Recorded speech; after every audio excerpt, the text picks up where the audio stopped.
Have you ever been out anywhere and you heard a song and for some odd reason you know every word to that song but you have no idea why? Roxy and I, we were at Menards getting some last minute things for the nursery and it happened. I could stay awake just to hear you breathing. Watch you smile when you are sleeping while you're far away and dreaming. Sorry for the song. My voice is awful. And when I was hearing that song, I was like, what in the world am I singing? I was singing that song. Why do I know this song? And then the chorus slaps. I don't want to close my eyes. I don't want to go to sleep 'cause I miss you, baby. And I don't want to miss a thing. And after the first chorus, it hit me that this is that really bad song from the movie Armageddon. I've never intentionally listened to that song, but I know about every word. Side note, of course, when I hear a song like this one and I'm in public with Roxy, I belt it out and sing really loud to try to embarrass her. But nope, she just started singing along with me, and it reminded me of why I love her so much. Well, I couldn't remember who sang that song, so I looked it up, and I saw it was Aerosmith, and to my surprise, that song, it won like 8 awards, and I guess it was really popular to a lot of people who aren't me. But that movie, though, how many of you have seen that movie Armageddon? It was a great movie, but if you haven't seen it, if you haven't seen the movie Armageddon, here's a quick summary of the plot. When an asteroid threatens to collide with Earth, NASA honcho Dan Truman, who's played by Billy Bob Thornton, determines the only way to stop it is to drill into its surface and detonate a nuclear bomb.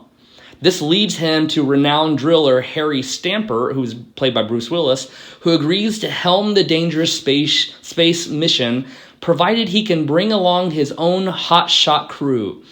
Among them is the cocky AJ, who is played by Ben Affleck, who Harry thinks isn't good enough for his daughter, Liv Tyler, until the mission proves otherwise. But don't worry if you haven't seen it. Bruce Willis ends up saving the day and the whole world. But this movie is just one of who knows how many movies that depict the possibility of our world ending in utter destruction. It's quite the popular theme in movies and TV shows.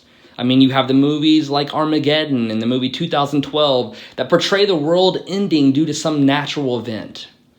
Pixar movies like WALL-E tells the story of human beings doing enough damage to the earth that we actually have to leave and evacuate. And then, of course, you have like 43 seasons of The Walking Dead that depict a zombie apocalypse, or as well as one of my favorite guilty pleasures, the TV show Doomsday Preppers. I mean, you watch an episode of Doomsday Preppers, and you think, my goodness, I'm actually quite normal after all. I mean, I can get behind storing away a couple of cans of Bush's baked beans, but these people just go ham, and it's all driven by what? Fear. Fear of the unknown. One of the things I've discovered in my 15 years of being in ministry is many of the folks who are most afraid of the future and the end of the world, these are people of faith, just like you and me. And the foundation of their fear stems from the book of Revelation. New Testament scholar Raymond Brown says, the book of Revelation is widely popular for all the wrong reasons. For a great number of people read it as a guide to how the world will end, assuming that the author was given by Christ detailed knowledge of the future that he communicated in coded symbols. And that makes sense, right? I mean, the creepy imagery is confusing.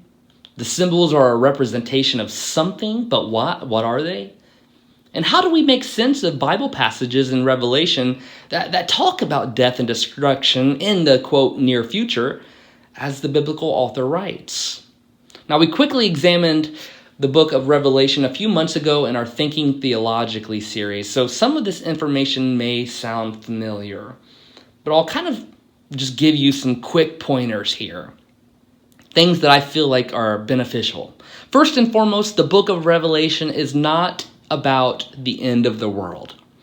This is a letter written by a real person to a church community of real people who were going through a lot of really hard things, trying to discover how to live for Jesus within a system of oppressive power from the Caesar, or as the Caesars called in Revelation, the Antichrist, because he stood for everything that Christ didn't stand for.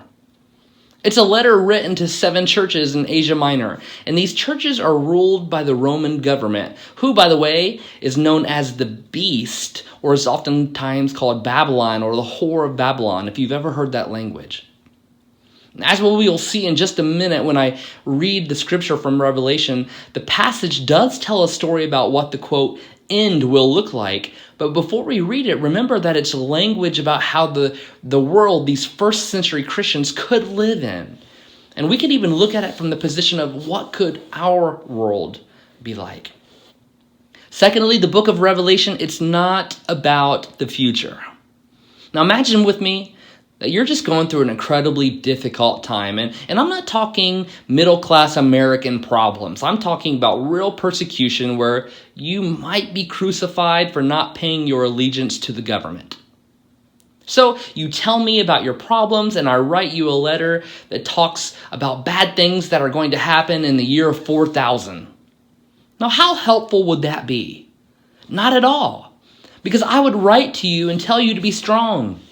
Continue to persevere. Remember that death, even death doesn't have the final word. And that's what the author of Revelation is saying in this letter to the Christians at these churches. He says, be strong. Continue to persevere. Remember that you follow Jesus and not the emperor, not Caesar, and have hope because God is making all things new. War, famine, persecution, even death will one day cease to exist. Now, this is what Revelation 21, verses 1 through 5 says. It says, then I saw a new heaven and a new earth. For the first heaven and the first earth had passed away, and the sea was no more. And I saw the holy city, the new Jerusalem, coming down out of heaven from God, prepared as a bride adorned for her husband. And I heard a loud voice from the throne saying, see, the home of God is among mortals. God will dwell with them. They will be God's people. And God's self will be with them. God will wipe away every tear from their eyes. Death will be no more. Mourning and crying and pain will be no more, for the first things have passed away. And the one who was seated on the throne said, see, I am making all things new. Now, like I've mentioned before, the Greek word for revelation is apocalypsis, and it means to unveil or to reveal. When Jesus uses this word with his disciples, he uses it in such a way that carried the imagery of a curtain being pulled back, and you can finally see what's outside. It's like your eyes have been opened to a new reality. You've come into an awareness that you didn't have in the past. A true apocalypse is about things being revealed for what they actually are. So let's talk about this idea of an apocalypse. Realizing, though, this is important, realizing that however we think of the end of the world, that will impact how we live in the world today. The theological word used to discuss the last things is the word eschatology. And our eschatology shapes our ethics and how we live. What you believe about the future shapes, informs, and determines how you live now. When it comes to the apocalypse, there are usually 2 different kinds. Now, the first apocalypse is where the world as we know it ends suddenly because something catastrophic and unexpected happens. You typically hear this from people when there's a natural disaster or something like that. It's this idea that God is finally fed up with humans making a mess out of things, and God says, enough, that's enough, and then bombs the world with meteors or something. Now, this understanding of apocalypse, it taps into a very specific human fear that out of nowhere, something could happen tomorrow that would end life as we know it, like we see in that movie Armageddon. Now, in this particular narrative, though, the end of the world, last days, end times type deal, they're generally seen as something that is out of our control. Life just happens to us. We can't do anything about it. We're just along for the ride. The second kind of apocalypse, though, is the kind that we bring on ourselves. This one comes about as humans have made a mess on this earth and we didn't take our divine responsibility to be stewards of creation seriously. We refuse to make the difficult changes needed to live in the world more sustainably. This kind of apocalypse is the kind that we can control. And the amazing thing about this kind of apocalypse, of course, is that we can change our ways. We can reform our habits, pass new laws, adopt new technologies, live more sustainably, pollute less. The list goes on and on. The point I'm trying to make describing these two versions of apocalypses is that some people have tremendous concern about the apocalypse that we can't control and nowhere near enough concern for the one that we can control. So then it becomes a tale of two apocalypses. What kind of world do you want to live in? Do you want to live in a world where you're just afraid all the time? What kind of world do you want to create for its future inhabitants? A type of world that you can control, that you're working towards.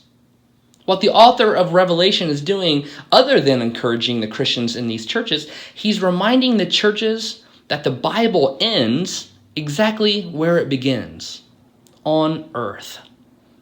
Humanity does not depart the earth to join God in heaven. Instead, God perfects God's kingdom on earth and calls into being the holy city, the New Jerusalem, coming down out of heaven from God. God's dwelling with humanity is here in the renewed creation. Revelation 21 verse 3, we heard it just a moment ago. It says, "See, the home of God is among mortals." This is why Jesus told his disciples to pray, "Your kingdom come, your will be done on earth as it is in heaven." Now, during the time between Genesis 2 and Revelation 21, the earth is corrupted and broken out of kilter and filled with people and forces that work against God's purposes. But the world is still God's creation, which God calls good. In this Genesis poem that begins the Bible, life is a pulsing, progressing, evolving, dynamic reality in which tomorrow will not be a repeat of today because things are, at the most fundamental level of existence, going somewhere. The author of Revelation is telling his churches, and we can take this truth that he's telling and apply it to our own lives as well, that how we think about the future directly affects how we understand what we do with our days and energies now in this age. Jesus teaches us how to live now in such a way that what we create and who we give our efforts to and how we spend our time will all endure in the new world, the new Jerusalem. The world existence is going somewhere. The New Jerusalem at the end of Revelation is not supposed to represent a literal city coming on earth. Rather, it's an analogy of what this world could be.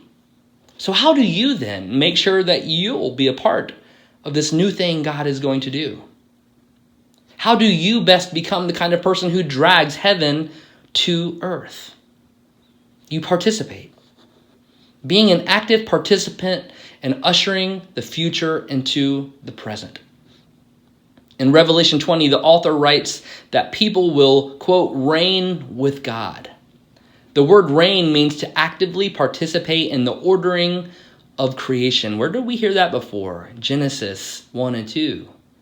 We were made to explore and discover and learn and create and shape and form and engage this world. In the book of 2 Peter, Peter writes that the earth and everything done in it will be laid bare.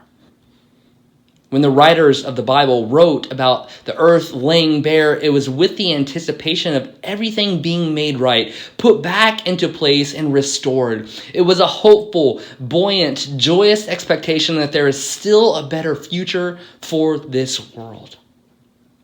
And so, every time you act in anticipation of that, you're taking part in the future now. You're participating in the renewing of the world to come. A true apocalypse, my friends, isn't something to be feared, but something to be celebrated. and entered into right now, knowing full well that the love we share is making a significant impact for heaven on earth. May you be an active participant in bringing heaven to earth, bringing the new Jerusalem to this earth for the future, so that people will see and know God for all the love. Amen.